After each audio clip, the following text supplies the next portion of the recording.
Leone এবং তার সহযোগীরা ওই মঞ্জু, ফরিদ, শামসুল, সবুজ তারা দলবদ্ধভাবে আরও কিছু অজ্ঞাতনামা সন্ত্রাসী নিয়ে আমার কোম্পানির কাউন্টারগুলি সমস্তগুলি বন্ধ করে দেয় মানে এবং আমাকে বলে যে চাঁদা ব্যবসা করতে হলে তাকে চাঁদা দিয়ে আমার করতে হবে এবং এটা লোকমুখে অনেকেই জানে, মানে আমার মালিকরা জানে, সাধারণ মানুষরা জানে যে তার ব্যবসা আমার করতে হলে তাকে অবশ্যই চাঁদা দিয়ে ব্যবসা করতে হবে।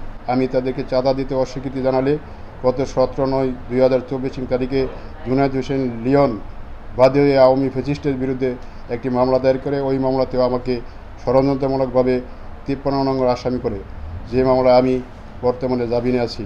আমি যখন আমার নামে মিথ্যা মামলা দায়ের করে আমি গ্রেপ্তার, আতঙ্ক এবং আমার জীবন নিরাপত্তার শঙ্কিত হয়, আমি যখন আত্মগোপনে যাই তখন সে তার ওই সন্ত্রাসী বাহিনী নিয়ে আমার পরিবহন কোম্পানিটি জোরপূর্বক দখল করে এবং আজও পর্যন্ত সে বন্ধ করে রাখে এবং সাধারণ মালিক শ্রমিকদেরকে জিম্মি করে সে বর্তমানে একটি অনুমোদনহীন কোম্পানির নাম দিয়ে সে ব্যবসা পরিচালনা করতেছে। যেই আমাকে আসামি করা হয়েছে কাপাসিয়াতে 4ই আগস্ট একটি ঘটনা ঘটে, ওই ঘটনায় ফ্যাসিস্টদের বিরুদ্ধে যে মামলা, সে নিজেই বাদী, ফ্যাসিস্টের বিরুদ্ধে মামলা করছে। আমি তো ফ্যাসিস্ট, আমি তো বিএনপির একজন নিবেদিত প্রাণ।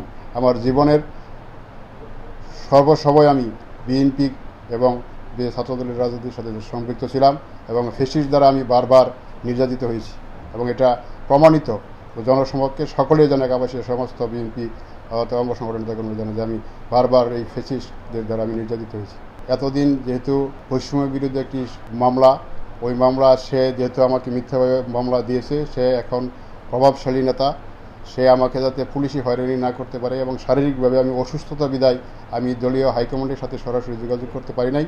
আমি এখন আপনাদের মাধ্যমে সকলকে অবগত করে এখন আমি দলীয় হাইকমান্ড এবং আইনি ব্যবস্থা তাদের বিরুদ্ধে নিব। চাঁদা 45 লক্ষ টাকায় সে উল্লেখ করছে, সে 45 লক্ষ টাকায় তাকে দিতে হবে এবং সে আমার পরিবহন কাউন্টারগুলি সব বন্ধ করে দিছে। আমার মালিকানাধীন 5টি গাড়ি ছিল, 5টি গাড়ি এখন পর্যন্ত সে চলতে দেয় নাই। 2টা গাড়ি আমার লোনের ছিল, আমি লোন পরিশোধ করতে না পারে 2টা গাড়ি ওরা নিয়েছে এবং 3টি গাড়ি এখনও, 1টি গাড়ি তাদের হাওড়ায় কাপাসিয়া আছে আর 2টা গাড়ি টুকের স্ট্যান্ডে পড়া আছে।